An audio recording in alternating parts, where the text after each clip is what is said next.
ओम जय श्री हरि। हरे राम राम राम हरे हरे, हरे कृष्ण कृष्ण कृष्ण हरे हरे, हरे राम राम राम हरे हरे, हरे कृष्ण कृष्ण कृष्ण हरे हरे। मेरे प्रिय मित्रों, शुभचिंतकों, माननीयों एवं आदरणीयों, सभी को आत्मिक दृष्टि से सादर प्रणाम करते हुए मैं यह निवेदन करना चाहूँगा कि राम का नाम सर्वोपरि है। माता पार्वती भगवान शंकर से कहती हैं, तुम पुनि राम राम दिन राती, सादर जपहूँ अनंगा राती। और उनका तो काम यही है। आप जीवन और मृत्यु को बिल्कुल एक साथ देखिए, आनंद करिए। मैं तो जीवन और मृत्यु दोनों को एक साथ जीता हूँ। जब भी कभी बनारस आना जाना हुआ तो अपनी बोट में मणिकर्णिका घाट के सामने कुछ क्षणों के लिए रुकवा लेता हूँ और देखता हूँ कितनी आनंद से चिताएं अग्नि को समर्पित हो रही हैं। वो अग्नि की ज्वाला आनंद में भर देती है, आनंद में भर देती है, आनंद में भर देती है।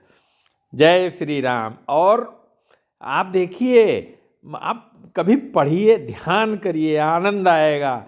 मंगल करनी कलिमल हरन तुलसी कथा रघुनाथ की, मंगल करनी कलिमल हरन तुलसी कथा रघुनाथ की, गति कूर कविता सरित की ज्यों सरित पावन पाथ की, प्रभु सुज सयंग भनित भल होई सुजन मन भावनी, भवयंग भूति मफान की, सुमिरत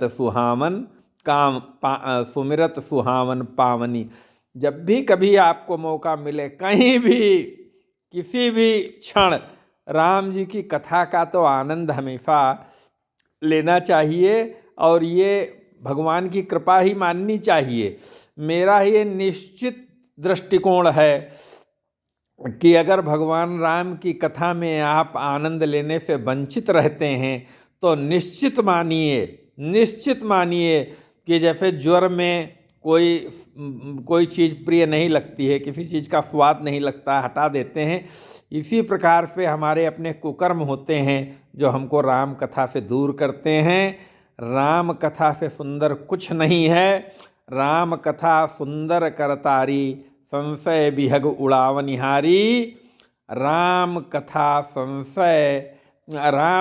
सुंदर करतारी, संशय बिहग उड़ावनिहारी। और राम कथा शशि किरण समाना, संत चकोर करहि जेहि पाना। जय श्री राम, जय श्री राम, जय श्री राम, जय श्री राम। राम की महिमा का वर्णन नहीं किया जा सकता। राम की महिमा का वर्णन नहीं किया जा सकता। हम इस भूमंडल पर रहते हैं और देखिए, आपके सोचने समझने के तरीके पे बहुत कुछ निर्भर करता है। जो आपकी दृष्टि हो उसमें निरंतर प्रयास करना है कि हम कैसे आगे बढ़ें। दुनिया हर क्षण बदल रही है, लेकिन एक दृष्टि है, कुछ नहीं बदल रहा है। पृथ्वी 24 घंटे में ही अपना चक्कर अपनी अक्ष के परितः लगाती है, वो वैसे ही है। कुछ सेकंड्स का फर्क पड़ता है, वो भी बहुत समय के बाद। और पृथ्वी जो सूर्य की परिक्रमा करती है वो भी एक निश्चित अंतराल है, और ये चीज़ें स्थिर हैं। एक प्रकार से आप कह सकते हैं स्थिर हैं, जब उनकी गति में कोई परिवर्तन नहीं होता है तो स्थिर ही समझिए। और आज के बौद्धिक युग में मेरा ऐसा दृष्टिकोण है कि जिनके पास भी मस्तिष्क है वो हर बात को बड़ी बारीकी से सोचते हैं। मेरे दिमाग में इधर बड़ी बात आती है कि बताया तो हाई स्कूल वगैरह में केवल ये न्यूटन का नियम इतने जाता है कि जो जड़ता का नियम है कि आप बस में बैठे होते हैं और एकदम से रुकती है तो आप आगे पीछे मूव करते हैं, झटका लगता है। यानी कि आप स्थिर तभी हैं जब एक निश्चित गति से चल रहे हैं, और अगर उसमें कोई बाहरी फोर्स काम करता है तो आप परिवर्तित हो जाते हैं। अब देखिए कितनी सुंदर बात है।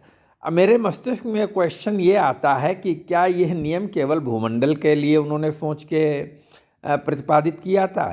क्योंकि प्रकृति में हम देखते हैं कहीं भूकंप आ रहा है, कहीं ज्वालामुखी फट रहा है, ये क्या है, इसको कौन क्या करता है? विशेषकर भूकंप की स्थिति आप ले लीजिए तो इसका मतलब कोई बाहरी फोर्स है, कोई बाहरी फोर्स है।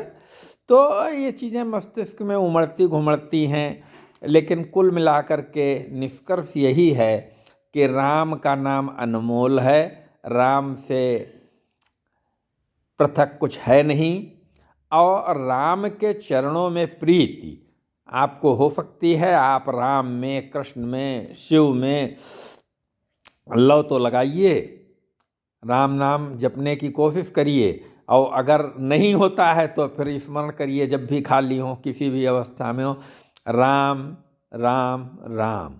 राम अनंत हैं, राम अनंत हैं, और राम की महिमा का वर्णन हम क्या कर सकते हैं। जय श्री राम, जय श्री राम, जय श्री राम।